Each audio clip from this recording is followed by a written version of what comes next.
আসসালামু আলাইকুম। আজকের ভিডিওতে আপনাদেরকে দেখাবো কিভাবে আমরা প্রথমবারের মতো আমাদের ছাদে মুরগির বারবিকিউ করেছিলাম।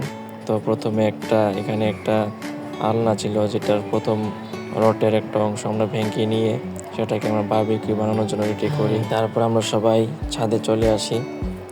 ডিং বাবু আরিফও ছাদে চলে আসে এবং এসে অনেক মজা করে।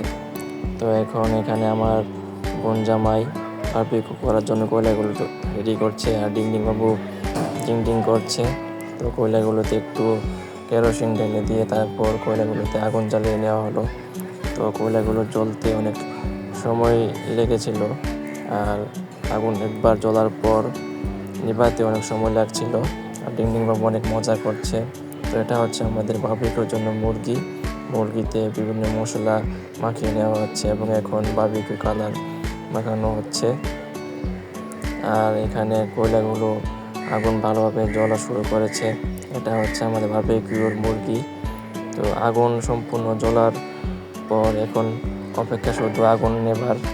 তো এখন একটা বাটিতে সস ঢেলে নিচ্ছি। সসটা বারবিকিউতে আমরা মেখে নিব। এখন রডটাতে আমরা সরিষার তেল মেখে নিচ্ছি।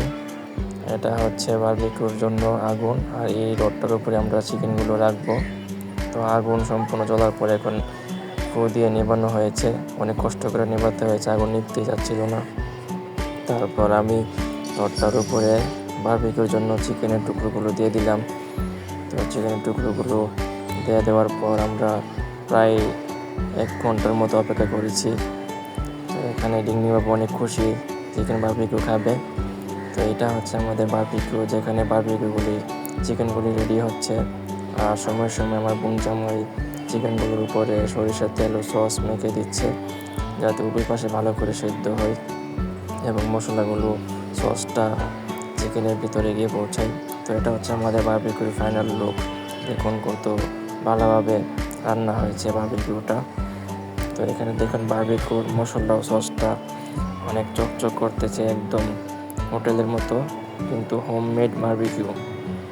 তো জীবনের প্রথমবার আমরা নিজে বারবিকিউ করলাম। বারবিকিউর স্বাদটা অনেক ভালো ছিল। এই ছিল বারবিকিউ বানানোর ভিডিও। দেখা হবে পরে কোনো ভিডিওতে। আসসালামু আলাইকুম।